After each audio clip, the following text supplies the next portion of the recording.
We have a love leadership idea we think is pretty amazing. Today we launched the Office of Small Business and Entrepreneurship at Operation HOPE. It's going to be run by our first HOPE Fellow, which you'll be hearing about in another video. Today's announcement is exciting to me because I'm an entrepreneur and I came from a history of entrepreneurship and self-help and empowerment and role models. My mother was fiscally responsible and a great role model, told me she loved me. My dad was an entrepreneur and showed me I can do anything I wanted to do. And a banker came in my classroom and taught me financial literacy and the language of money, and the endorphins started firing in my head about what I could do. I started my first business when I was 10. So people think that I'm whatever, smart or this. I'm not really smart. I'm certainly not brilliant. I was just lucky.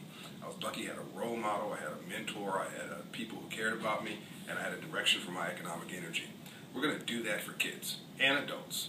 The Office of Small Business and Entrepreneurship will kick off with something called Business in a Box for young people.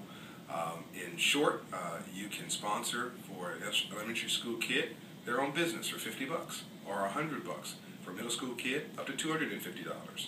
For a high school kid, up to $500. And kids who go through the course in Dignity at Operation HOPE go through Banking on Our Future, our financial dignity and financial literacy programming curriculum, which is in 3,500 schools with 18,000 volunteers. They go through that program. We're going to give them an entrepreneurship primer. Operation HOPE is going to offer it. We're going to try to get our partners at Nifty to offer it, who do great work. Hopefully we'll get JA and others to also pitch in, because none of us can do this by ourselves. And then we're going to give these kids who do well with this a pitch event, working with our friends at 100 Urban Entrepreneurs. We're going to pitch their businesses, these young people's businesses in the school auditorium for the kids.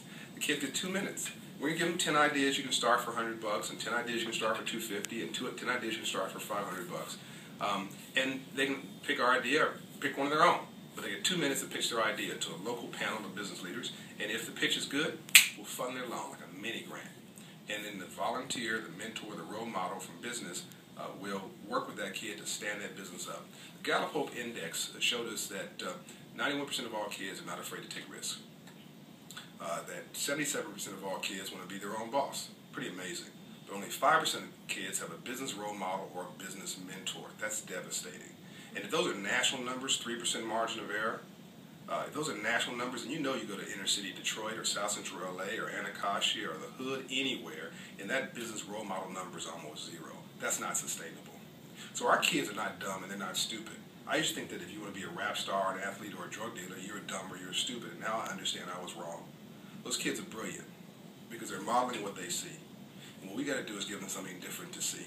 This program will give them something different to see. It'll kick off their economic energy. It'll make financial literacy relevant to their life. It'll make them more excited about education, about graduation. It'll make dumb uncool and smart cool again. And we will then watch the Gallup-HOPE Index numbers trend right off the page as the business role model and business mentor number goes through the roof, and we start small businesses and entrepreneurs. So, and then for the adults, we're going to get credit scores up to 700. We're going to create 700 credit score communities through our HOPE Financial Dignity Center at Ebenezer, at the King Center that's opening later this year, and as we revitalize every HOPE Center around this country with a focus on moving credit scores. You get somebody moved from a 570 credit score to a 670 credit score, you fundamentally change their life. That's it. Hope you're with us. We're going to change the world with the civil rights movement, and we want you to be part of it. And thank you very much for your help.